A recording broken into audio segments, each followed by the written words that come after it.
I told them Wednesday, go ahead and have a seat. I told them Wednesday night, man, anybody can get up and preach after that. Anybody in this room. And I don't know about you, but even this morning, I continue to sense that God is doing something in the life of this church. He's doing something fresh.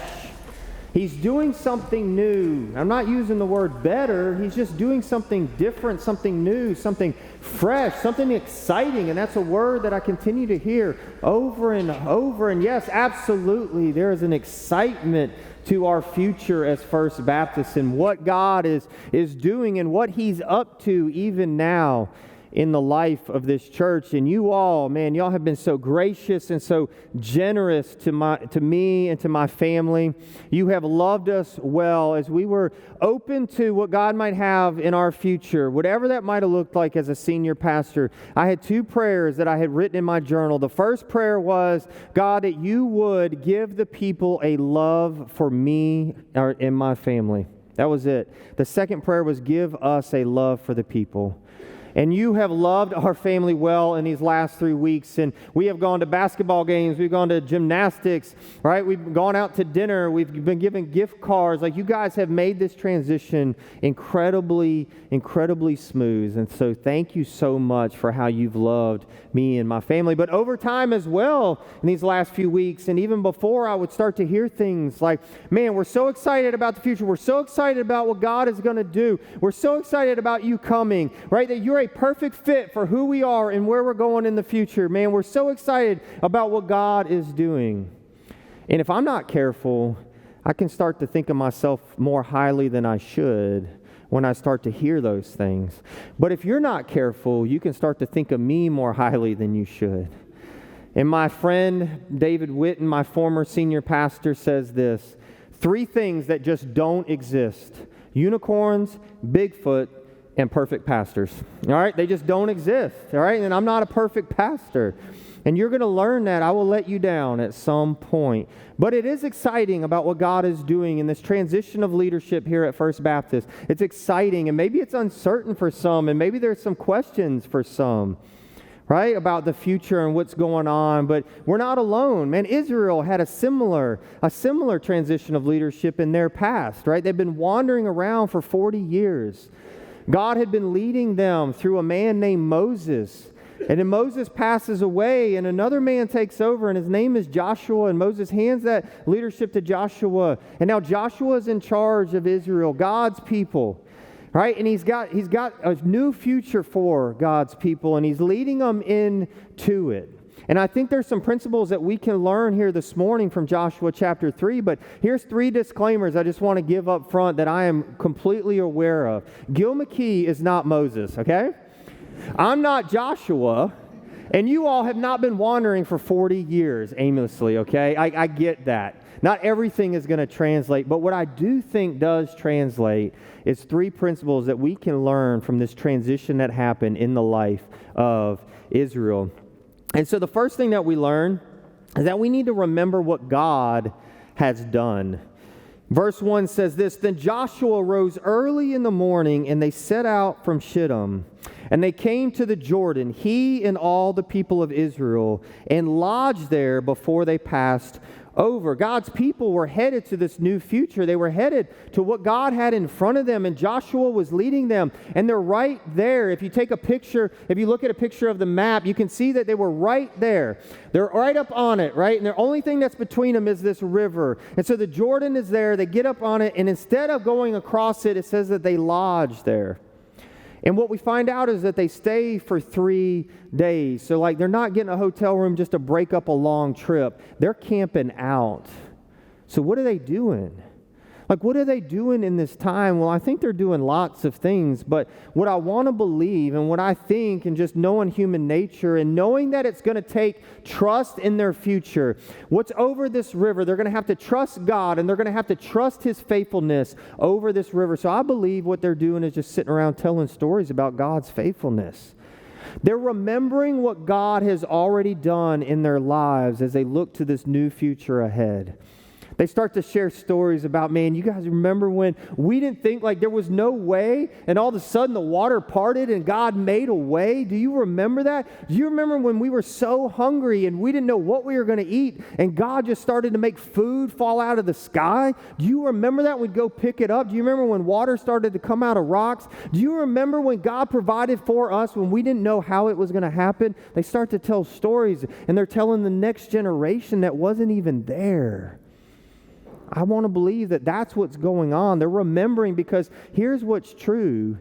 They know they're going to have to trust God's faithfulness over this river. They're going to have to trust His faithfulness in the future. And they trust the faithfulness in the future by remembering God's faithfulness in the past. And that's true for us. That's how we can look ahead and trust and know that God is trustworthy and that He's going to be faithful. It's because in the past He's been trustworthy, and in the past He's been faithful. And look, there's a lot of history in the life of this church, 207 years of history in the life of this church. But man, I just wanted to take some time to remember God's faithfulness in the history of this church, and I can't go back 207 years. But what I did was I reached out to the staff and I just said, hey, in the last 5 years, how have you seen God move in the life of First Baptist? And so they all sent me some things. This is not an exhaustive list, and this isn't even everything that they sent me. It's only some of what I was able to do, so I had to condense it down. Here are the ways that the staff, the pastors, and the ministers here have seen God move in the last 5 years. Growth in the outreach to foster families and members with a heart for adoption. On Wednesday nights, you'll see foster families eating with us at our Wednesday night meal, right? We have families that are starting to adopt, and families that are seeing those families and God is stirring a passion for, and like, what a picture of the gospel through adoption. Number, becoming debt-free since early 2020. What an incredible way to free us up to do ministry in this community and ministry all over this world by being debt-free. The growth and the reputation of the college ministry in this community. Absolutely, right? Man, here they are, right? We need more of you, right? We need more of you. Let's go. Let's continue the growth and the reputation of our college ministry. Men are being challenged through small groups to step up, and that is evident through the leadership of some of the men here in the church, maturing into believers and followers of Jesus Christ through their small groups. Teenagers desiring to go deeper in their faith through D groups. We have over half of our teenagers now. They're not just attending on a Wednesday night, and they're not just coming on a Sunday morning, but they're desiring to go deeper, and now they're wanting to connect in a D group that happens on Sunday nights. All right, senior adults desiring a closer walk with the Lord and desiring to finish strong. Like, we're not content to just cruise to the finish line. Even the senior adults know that God has more for them. People are feeling free to express themselves in worship as the Spirit leads. I am grateful for this one, because let me tell you about Drew Chapman. I raise my hands in worship. I do. I started dancing a little bit over here. Like, I just move, right? I want people to know that I love Jesus, and I'm more passionate about Him than any other thing that I could go see or go experience in this culture. All right, so I want to raise my hands. Generations crossing over through gal pals and man teams, that we're not isolated and we're not siloed, that we're starting to see the generations cross over and mentor and disciple one another. And then a renewed awareness for the need of prayer. And what an incredible thing that we have going on every Monday through this semester. If you want to come pray in our chapel from 6 o'clock to 8 o'clock, there's a prayer service going on. Come be a part of it. College students are there. We want you to come be a part of it as well. But just a renewed sense of prayer. And God has been so faithful to First Baptist in the past that we're going to trust Him in her future as well. And look, I want to illustrate it this way. I want you to know how I feel, my heart right now. This is a picture of a fig tree, okay? This was in our yard in Hattiesburg, Mississippi. We moved in, and some of y'all are looking at that. Some of y'all are like gardeners. You're like, you need to cut that thing. Like, you need to prune it, right? We don't. The thing's awesome. It's huge. But that was there when we moved in. I didn't plant it, okay? I didn't plant it. We didn't take care of it for several years. It just was there when we showed up. But that first summer, man, my kids built forts in it. My kids sat in the shade in it. And then we would go up when the figs were ripe. We would eat the fruit of that tree as well. I know this is silly, but I feel this way about this church. And this is what I know. My family got to experience and enjoy the fruit of something we didn't plant and honestly, we didn't have anything to do with for a long time. And the same is true here, that I believe that we will experience fruit and we will reap fruit in the days and the weeks and the years to come here, and we are going to see things in the future of this church that we did not labor for.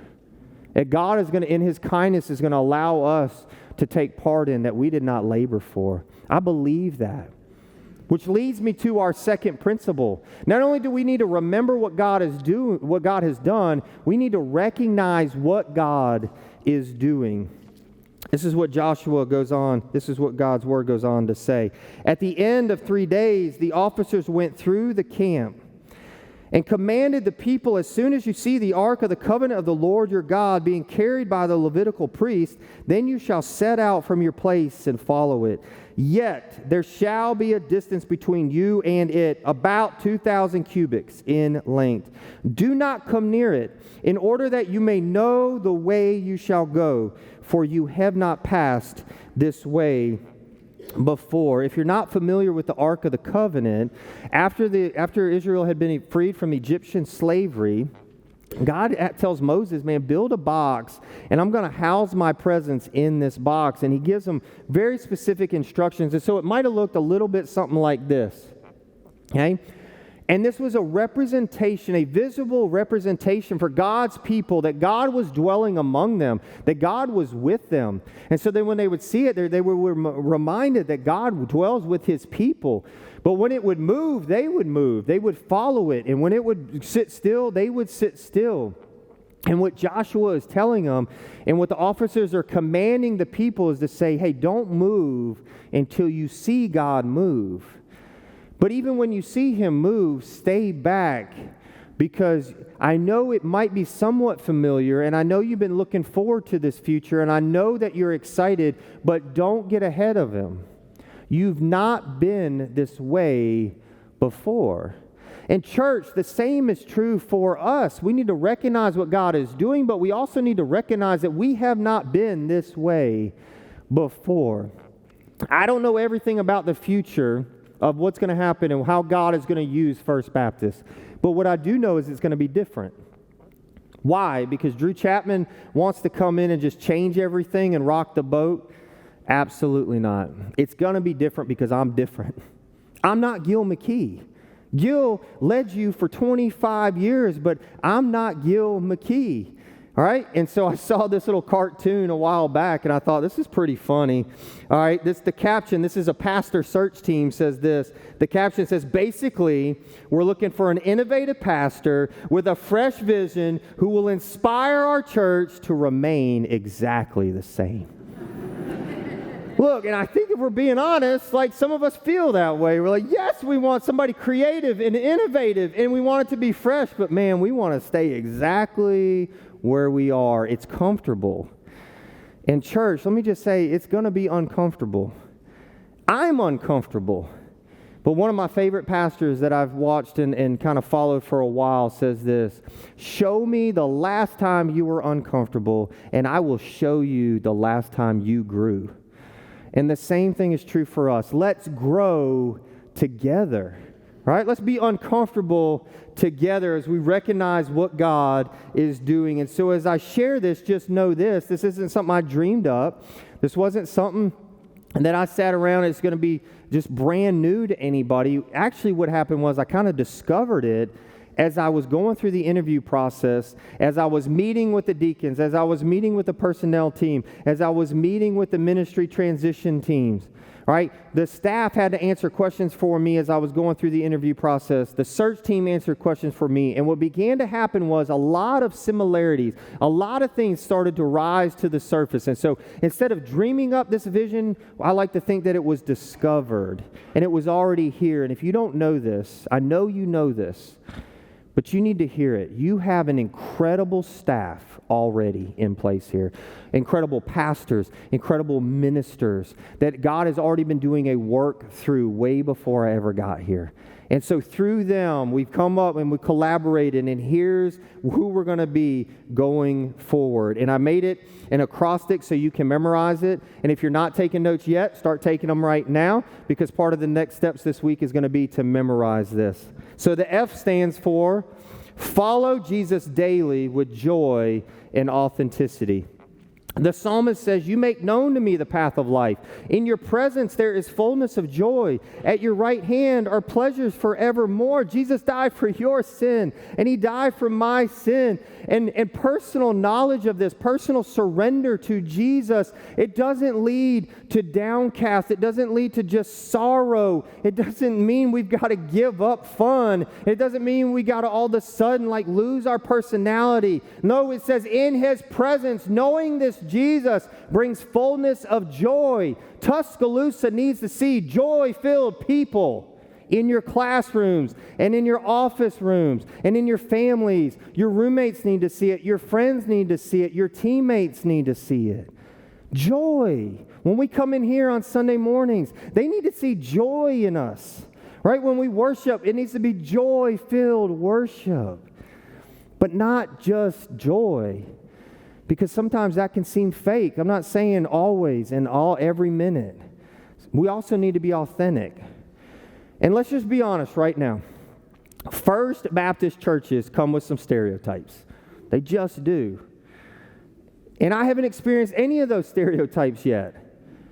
And so one way that we battle against that in our community, one way that we help others see that we don't have it all together is by being authentic with them. They need to know, yes, that we have joy because of this Jesus that we follow, but they also need to know that we have doubts and we have fears and we are wrestling with this walk with him. Following Jesus is not easy.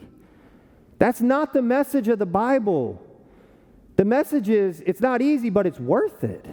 It will always be worth it. And so we need to be joy-filled. We need to follow Jesus daily, not just on Sundays, not just on Wednesdays, but daily with joy and authenticity.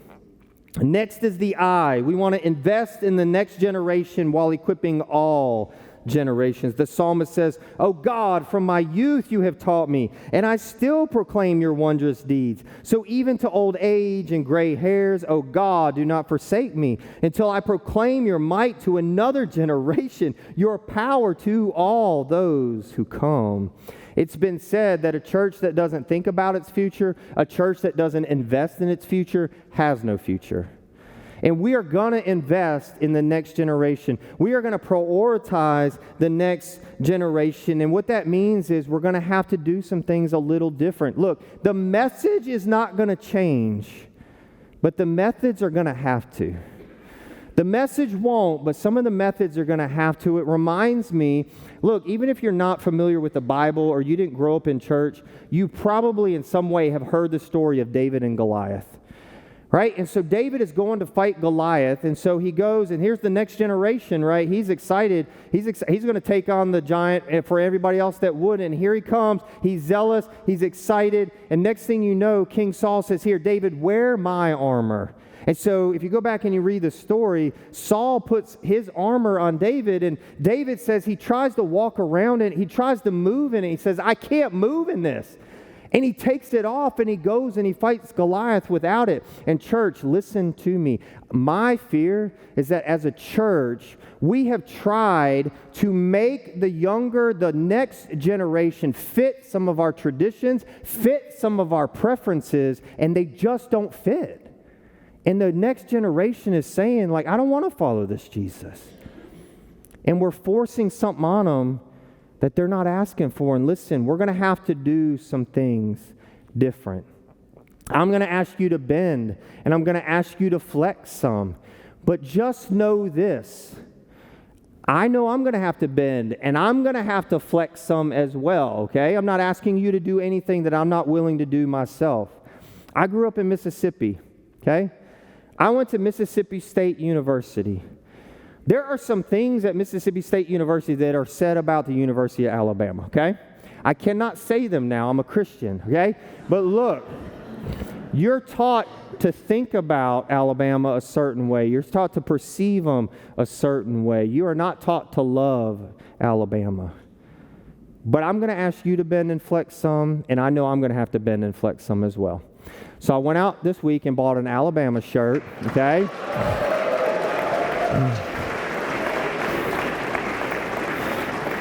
All right, So, hey, look, I'm not asking you to do anything I'm not willing to do. And, hey, to my Auburn fans, this is not me picking a side. I would just say it just feels easier. It just feels easier, okay? All right, I'm not willing to fight it, all right? So it just feels easier. But look, that doesn't mean, though, it also does not mean that we're going to neglect everybody else. Absolutely not. We're not going to neglect every other generation.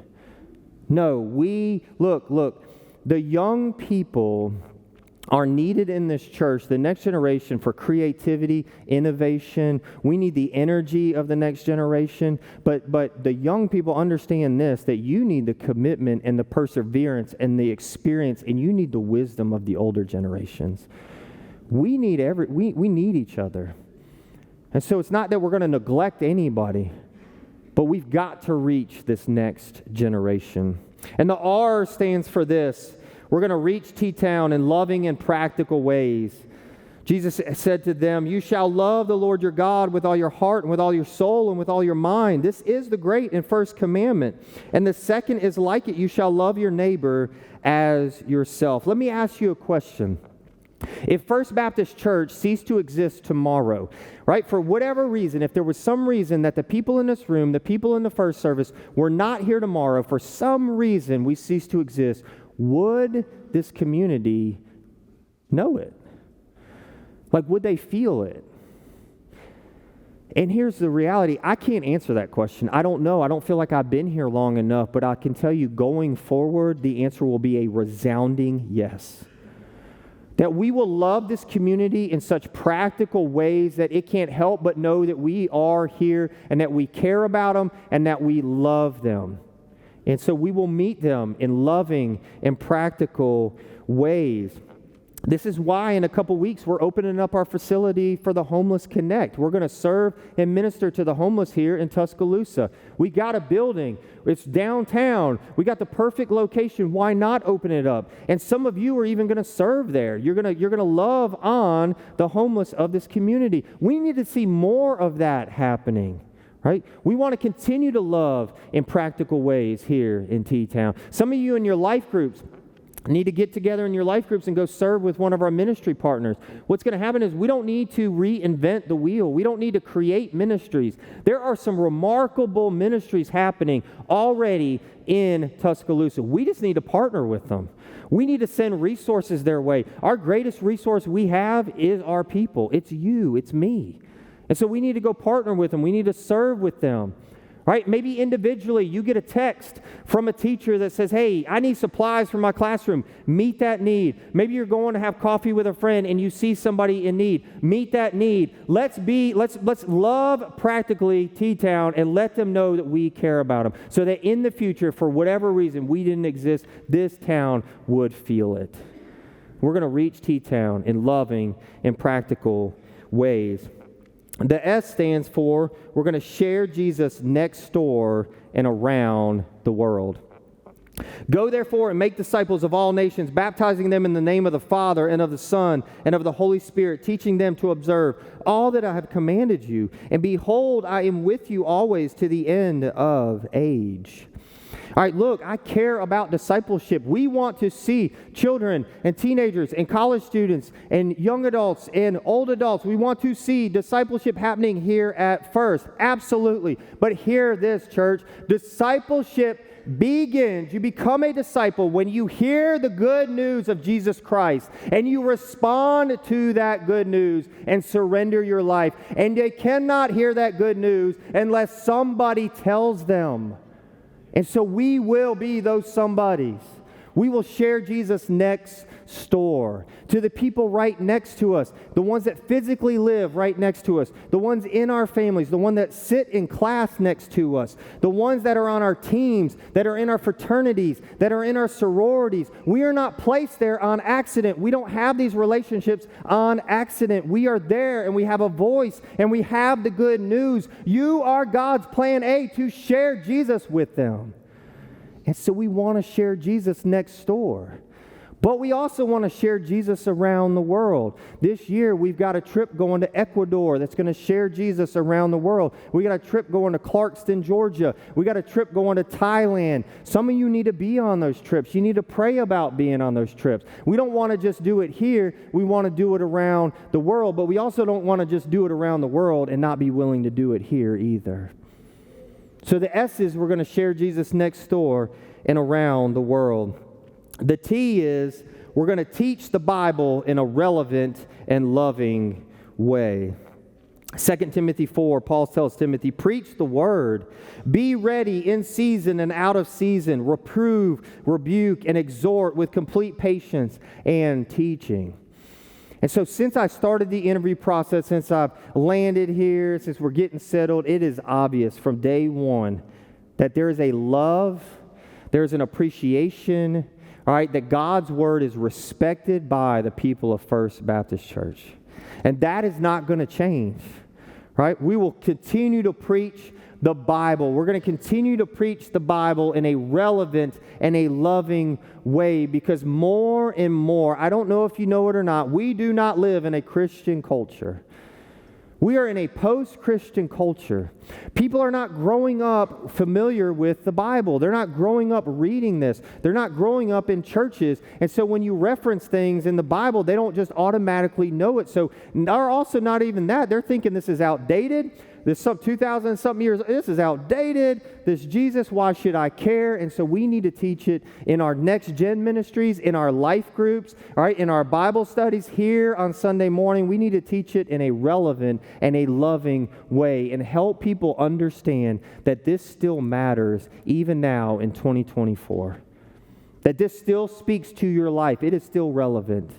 And this God is loving. He's not angry at you. He loves you.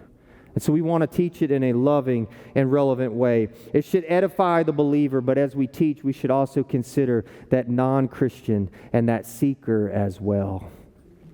And so to recap, here you go. If you weren't taking notes yet, you can write them all down here. The F, we're going to follow Jesus daily with joy and authenticity.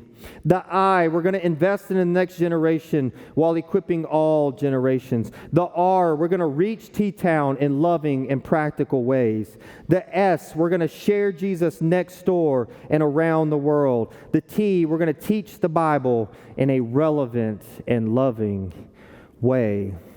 This is what we recognize God is doing among us. We remember what He's done, and now we're recognizing what He's going to do and what He's up to. But I told you there's 3 principles that we can learn from this transition of leadership from Moses to Joshua. The third principle is this. Then Joshua said to the people, consecrate yourselves, for tomorrow the Lord will do wonders among you. The third principle is we need to ready ourselves for what God is going to do. This word consecrate means to live set apart. It means to live holy. Joshua and the commanders and the officers are saying, look, like God is sending us into a new future. It's right over that river, and we're so excited. We've been longing for it, and we've been desiring it, and we're ready to go. But the reason we stopped and the reason we paused is because you need to get yourself ready for this. God is going to do wonders. He's going to do things that you can't even dream, think, or imagine, and you're going to need to see them, and you need to be ready for them, but you can't see them, and you can't be ready for them unless you consecrate yourself, unless you live holy, for He is holy, unless you set yourself apart for the things of God. I want to see God do wonders among us. I want to see heaven come here in Tuscaloosa as it is in heaven. I want to see things that I can't even dream or think or imagine. Don't you? Like, don't you? Amen. Well, we consecrate ourselves. We set ourselves apart. And Jesus prayed for us. He didn't say, He said, God, don't take them out of this world. Leave them in the world, but they're not of this world. And so we're here. We're not of the world, but we're in the world. And we set ourselves apart. So we need to ask ourselves a question. Is there some sin in our life that doesn't need to be there? Is there some pet sin that we keep going back to that we need to turn from and turn to Jesus? Is there bitterness? Is there a root of bitterness for some reason? Is there unforgiveness for some reason in our heart that is going to keep us from seeing the wonders, anything that we can dream, think, or imagine. We need to turn from it, confess it, and turn back to Christ. And so how can we do that this week? Here's some practical next steps for you. The first one says this week, I will make some space to remember God's faithfulness in my past. At some point this week, just get alone. Maybe you're with a family member. Maybe you're with your roommate, right? Maybe you're just with your journal and a cup of coffee or just whatever, and you just start to remind yourself, like, how has God been faithful to you in the past? Like, what are the ways that you've seen him move in your past? Let's not rush into this future. Let's not outpace God. Let's take some time to remember and thank him for how he's moved. The second one is this week I will memorize the vision acrostic first and ask God to show me my role in the vision. This is not my vision. This is not the staff's vision. All right, this is who we're going to be going forward. And so how is God asking you to be a part of that? Some of you need to pray about getting in on that Clarkston trip to Georgia. All right, you need to pray about being on the Thailand trip.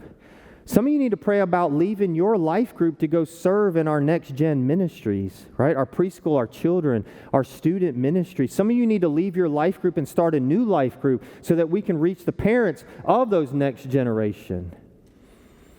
All right, how is God asking you to be a part of this? Maybe it's a local ministry partner that you know. You're like, I keep praying about it. I just can't make time. Maybe now, right? I love one of my favorite pastors says this, don't tell me you don't have time. Just tell me it's not a priority. Maybe right now you need to make it a priority and say, God, I want to go serve with that ministry downtown. However, pray and ask, memorize the acrostic and pray and ask God how you're going to fit. The last one is this week I will examine my life. I will turn from anything that might be keeping me from seeing God do wonders. Again, we want to search ourselves daily. We want to ask God to expose anything that's not of him, and we want to confess it and turn from it and turn back to Christ. So maybe this week there's something in your life. You're like, man, God, I want to see you move. I want to be a part of what you're doing in the life of First Baptist, and so God, I want to turn from this. And so this morning, I want to give you a chance, though, to respond right now. We're going to have pastors down front, ministers down front. And look, hey, balcony, I want you to respond too. And you don't even have to come all the way down here. We're going to have pastors up there that you can go walk to. And what I'm going to ask is this, just come down front. Man, maybe you want to be prayed over. You want to ask God for how you fit into this vision. Maybe there's something you've been praying about. All right, maybe to ready yourself, right? You've heard about Jesus, but you've never just surrendered your life to him. You've never given your life to him. Right now, you're still faking it. Right now, you're still kind of playing church. And to be a part of what God's doing in the future, you say, I need to surrender. I need to surrender my life to him. So maybe that's what you need to come forward and just share that with one of us. Maybe baptism is an obstacle for you. Maybe right now you're like, I every time I see somebody else baptized, like God keeps like nudging me, like I need to do that. But for whatever reason, you're not. Hey, and look, if you're worried about saying something, if you're worried that you got to talk, I'll baptize you. I won't make you say anything. I'll just ask you who your Lord is. You say Jesus, okay? I know, man, whatever it might be, we want to remove that obstacle so you can follow Jesus. Because here's what I know. You take that first step of obedience in him, a lot of you are stuck and you don't know why. It's because you've never been baptized. And maybe you've been waiting to see if I was going to be crazy or not before you join the church. And maybe maybe you want to come down and join the church and say, hey, look, we want to be in on this vision and we want somebody to reach us out and tell us how we can join this church. Prayer, whatever it is, y'all come forward during this time, however God moves, move freely, come down and talk to one of us. Father, thank you so much for your word. Thank you so much for this future that you're leading us to. And so, Father, in these moments, I pray that you would move in hearts. Right? Give people courage to make decisions. Give people courage to confess whatever it is. And I ask it in the name of Jesus Christ. Amen. Well, thank you so much for tuning in this week. We hope that you've been blessed by the message. And hey, we want to ask you to pray about how you might be a part of where God has us going in the future. And so memorize that acrostic. Pray how God might want to use you. And look, if we can do anything to serve you this week, don't hesitate to reach out. You can email us at prayer@fbctuscaloosa.org. That's prayer@fbctuscaloosa.org. And let us know how we can best serve or pray for you this week. Have a great week.